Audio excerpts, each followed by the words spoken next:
il-merbħa u l-għodwa tajba fl-isem tal-Missier u tal-Iben u tal-Ispiritu Santu. Il-grazzja ta' Sidna Ġesu Kristu li mħabba tal-Alla l-Missier u l-għadda fl-Ispiritu Santu tkun ma'kom il-koll. Din il-merħba għal din il-laqa ma' Ġesu li jkellemna u jatina ġismu bħala ikel. U hija ħaġa sabiħa li nibdew il-ġurnata bil-qoddisa fejn infaħru l-mulej u nitolbuh jenna biex fil-mixja tagħna bħala nsara nimxu dejjem il-qudiem. U biex tiċċelebraw din il-qoddisa kif jixraq nitolbu maħfra. Mulej, int il-kelma tal-ħajja, mulej ħnina. Kristu, int il-ħobs li niżel mis-sema, Kristu ħnina. Mulej, int il-verità tagħna, mulej ħnina. Ħenna lina Alla li jista' kollox, jaħfrilna dnubitna u jwassalna għal ħajja ta' dejjem. Il-qudisa din nofruha għal Pawlu u Ġużi Muscat. Nitolbu. U Alla, int ħejjejt il-ġid li ma jidirx għal dawk li jħobbuk. Xerret fi qlubna ħlewwa ta' mħabbtek biex inħobbuk f'kollox u fuq kollox. U hekk niksbu l-ġid li wetna li huwa aqwa minn kull ma nistgħu nixtiequ. Bibnek Ġesu Kristu Sidna li hu Alla u miegħek jgħix u jsaltan flimkien mal-Ispiritu Santu għal dejjem ta' dejjem.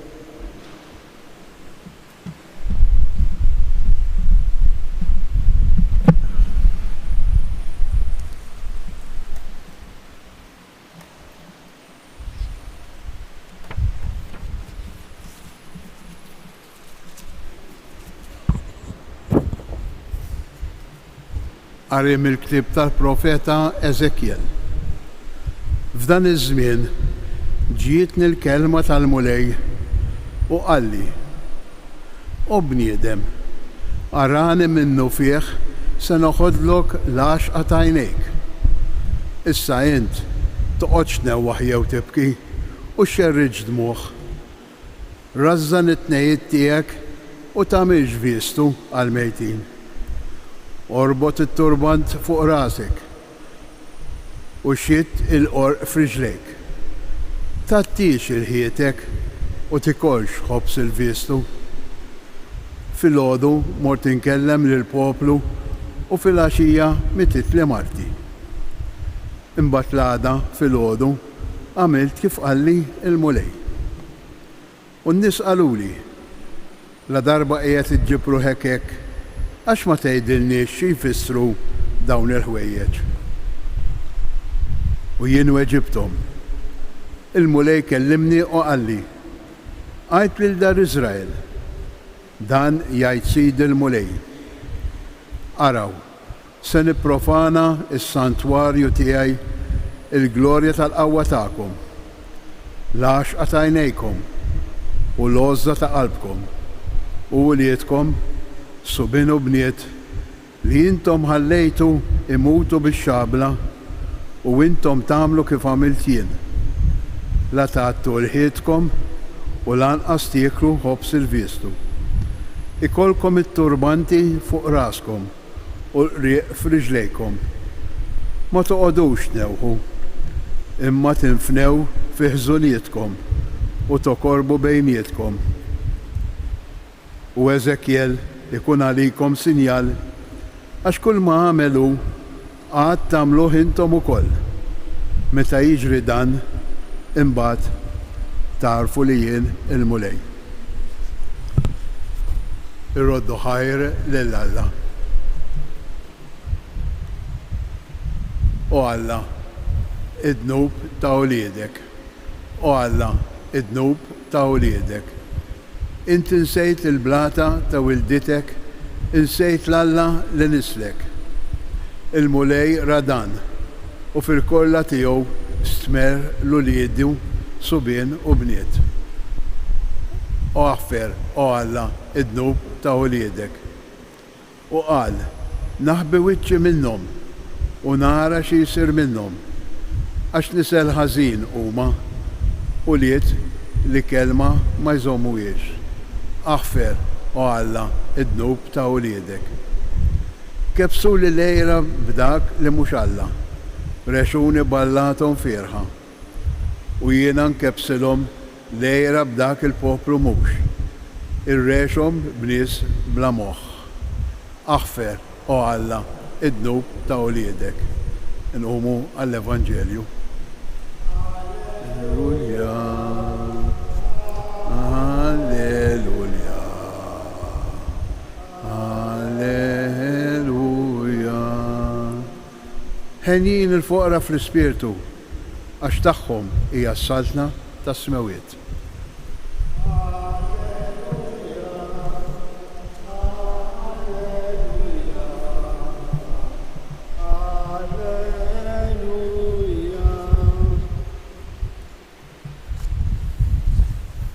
Il-mulej ma'kom.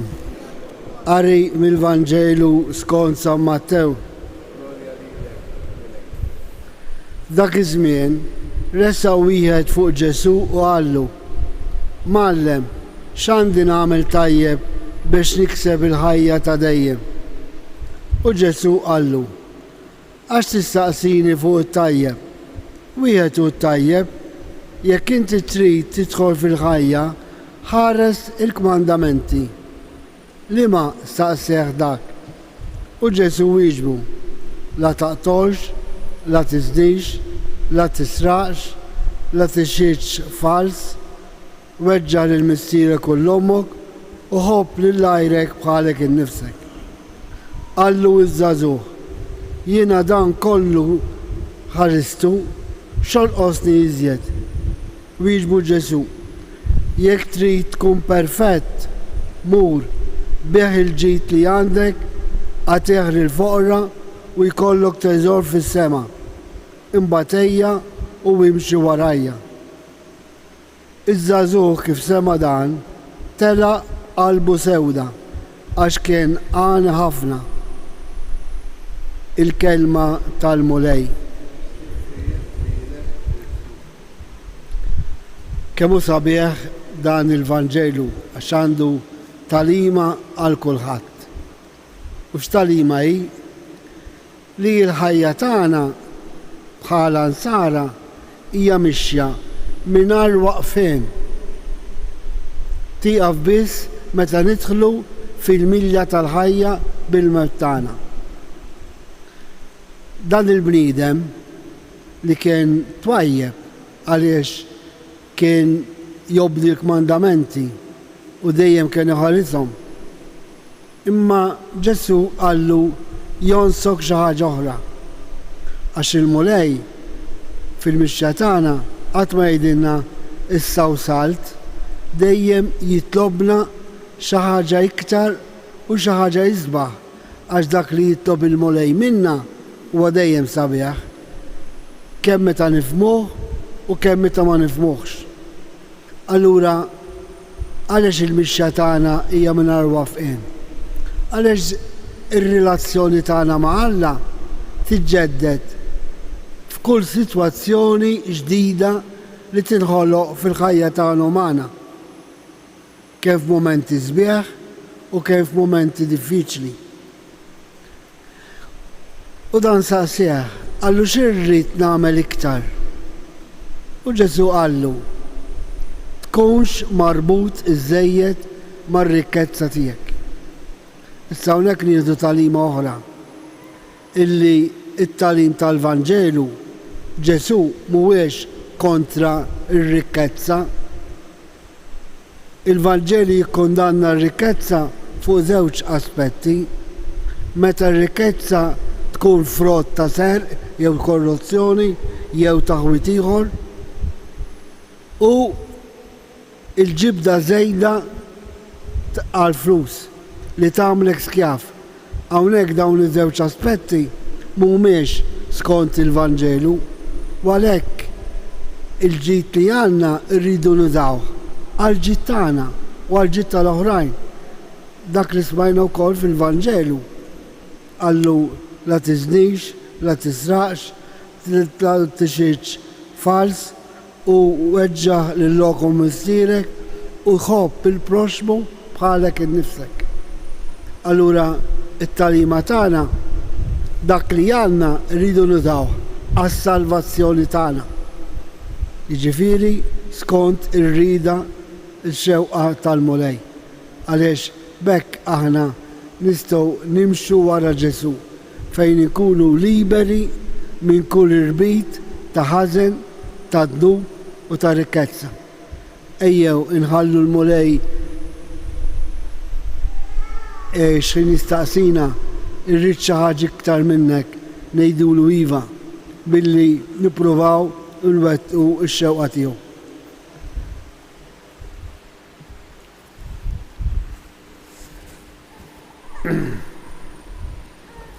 Ħuti eżies, ċerti li l-missier tagħna fis-smewiet huwa Alla ta' mħabba bla jes. Irresqu qudiemu fiduċja dawn it-talbiet bil-qalb. Sabiex il-Knisja tgħix u tħabbar b'mod ċar u sempliċi il-valuri tal-liġi ta' Alla nitolbu. Sabiex kull bniedem li jgħan fid-dinja iħossu maħbub minn Alla personalment nitolbu. Sabiex iż-żgħażagħ jilqgħu bil-ferħ is-sejħa li l-mulej jagħmlilhom biex jimxu warajh aktar miqrib nitolbu. Sabiex din il-komunità nisranija hawnhekk f'din iċ-ċelebrazzjoni b'xhieda ħajja ta' fidi tagħha tkun għal vokazzjoni ta' vokazzjonijiet ġodda nitolbu. Għal-morda tagħna biex fil-kelma tal-mulej isibu l-kuraġġ u l-faraġ ħalli jaċċettaw is-sitwazzjoni bħala rida ta' Alla nitolbu. Permettuli talba bit-Taljan. Fratelli e sorelle, preghiamo perché la nostra unione con Cristo sia la fonte di ogni scelta secondo il volere di Dio, perché liberi da ogni condizionamenti e compromessi possiamo vivere da veri cristiani. Preghiamo, nitolbu. Nitolbu wkoll skont l-intenzjoni tagħna.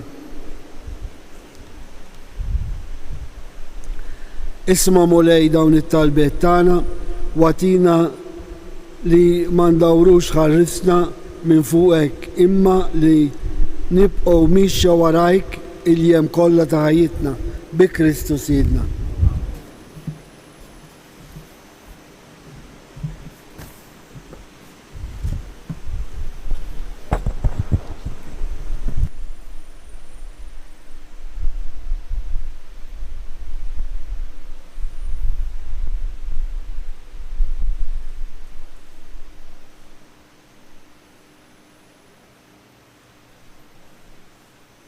Imbirek int mulej Alla tal-ħoljen kollu, għax fit-tjubita jtajtna dan il-ħobs da din nofrulek, frott tal-artu xor il-bnidem li bin niktralina il-ħobs tal-ħajja.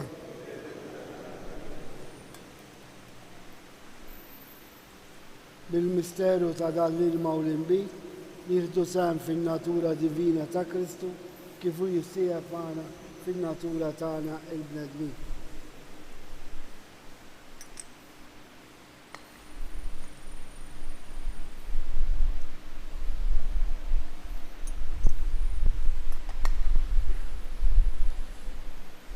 Imbirek int mulej Alla tal-ħoljen kollu, għax fit-tjubita jtajtna dan l-imbit li din nofrulek, frott ta' dili u xor bnidem li minni stralina, ix-xorb tar-roħ. Nitolbu ħuti biex is-sakrifiċċju tiegħi u tagħkom ikun joġob lil Alla l-Missier li jista' kollox.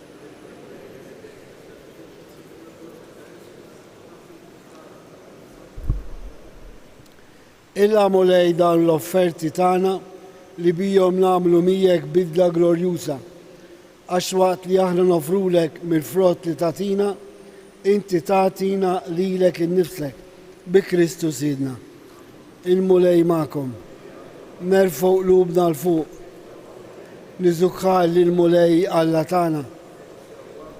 Sewwa u xira ta' sew mis-sera għaddis, Alla ta' dejjem tista' kollox, tajjeb u daġi ta' salvazzjoni tagħna. Li dolodu u f'kull sitwazzjoni tal-ħajja irrodurek ħajr bi Kristu sidna. Faqda ta' mħabba niftakru fil-mewt tiegħu, fidi ħajja nistqarru l-qawmen tiegħu, b'tama sħiħa nistennew jiġi fi glorja.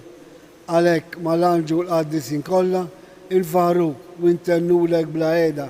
Qaddis, qaddis, qaddis, mulej Alla tal-eżerċiti, smawet u l-arti mlija bil-glorja tiegħek. Osanna fil-għoli ta' smawet, imbirek minn ġej fissem il-mulej, osanna fil-għoli ta' smawet. Qaddis ta' sewint mulej inti lajn ta' kull dusija. Qaddes għalhekk li tolbuk dal-offerti bil-barka tal-Ispirtu tiegħek biex isiru għalina il-ġisem u d-dem ta' Sidna Ġesu Kristu. Li meta kien ser jingħata biex minn rajħ ibati ħal ħobs, rat il-ħaj, qasam tal id-disċipli tiegħu u qal: ħudu u kulu il-kol minn dan, għax dan huwa ġismi li jingħata għalikom.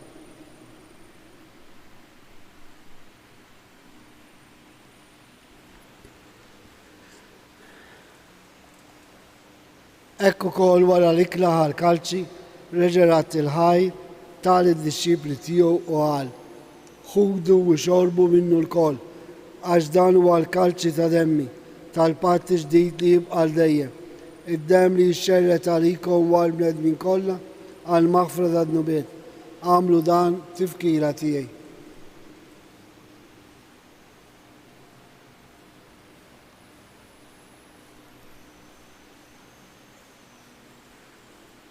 Danu il-misteru tal-fidi, inħabru il-mettijek mu.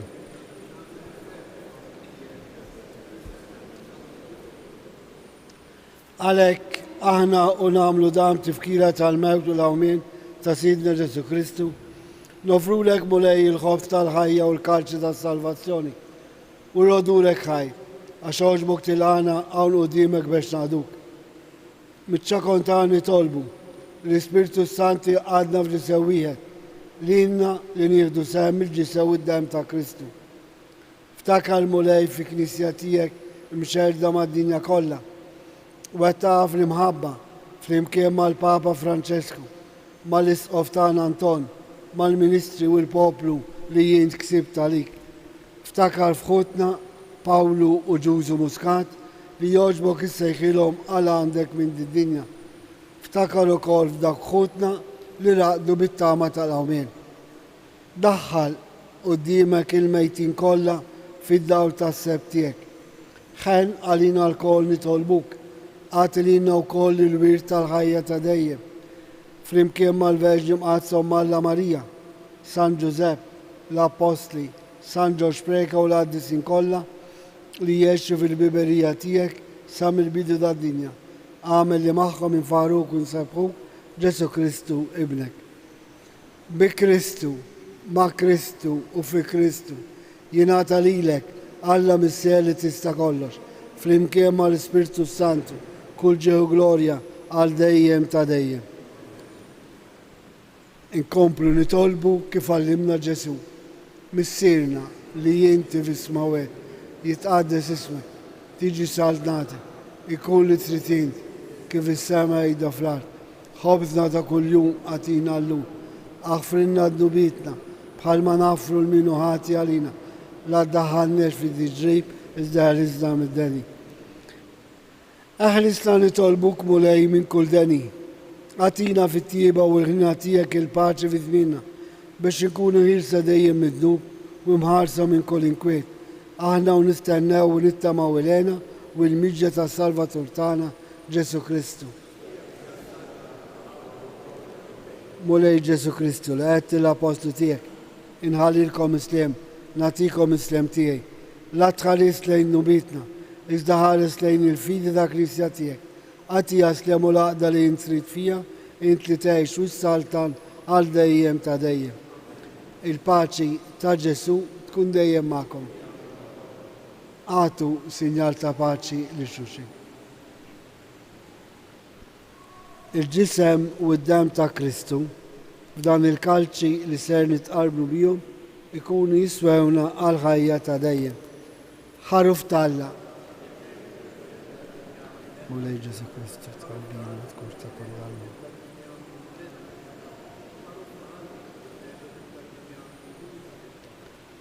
Danu Ġesu, danu l-ħaruf talla li jneħħi d-nubet ta' dinja. Ħejni naħna l-mistidna għall-ikla tal-ħaruf.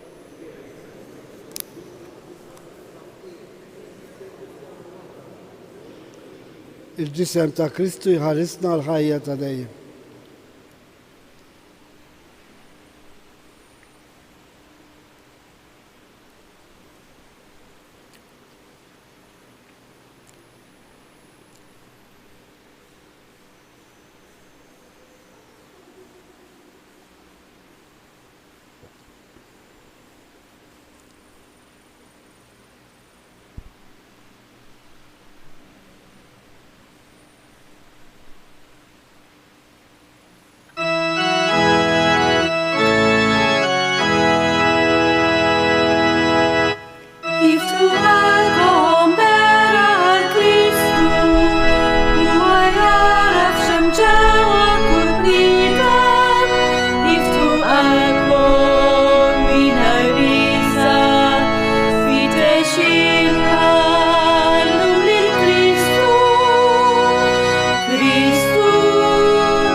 Grazzi, Signoralla, gloria al Missier Libenu l-Spiritu Santu. Nitolbu. Mulej bis-sagramenti li tajtna f'din l-Ewkaristija, inta milna xirka waħda ma' Kristu. Bl-umilta kollha nitolbu t-tieba tiegħek biex insiru nixbħu f'din id-dinja, ħalli naslu fis-sema u nitennew għal dejjem miegħu u li jgħix wisaltan għal dejjem ta' dejjem. Qabel nirċievu l-barka tal-aħħar, ngħidu talba l-Madonna ta' Pinu flimkien skont l-intenzjonijiet tagħkom. Għalli ma raġuni dal-għodu ġejna hawnhekk barra li nisimgħu l-Qudiesa biex il-mulej jagħtina mhix dak li nitolbuh biss, imma dak li hu għas-salvazzjoni tagħna biex ma nkunux marbutin mal-ġid żejjed, marbutin iż-żejjed mal-ġid li għandna biex inkunu l-free biex nimxu wara Ġesu bħalma għamlet Marija. Għalhekk ngħidu flimkien. Slima lik Marija, bil-grazzja mimlija, il-mulej miegħek, imbirkinti fost in-nisa, u mbierek il-frott tal-ġuf tiegħek Ġesu. Qaddisa Marija Malla tlob għalina metinbin, issa fis-sija tal-mewt tal-Amen. Il-mulej magħkom. Iberikkom Alla li jista' kollox, il-Missier, l-Iben u l-Ispiritu Sant. Morru għejxu il-paċi ta' Kristu. Il-ġurnata tajba lil kulħadd.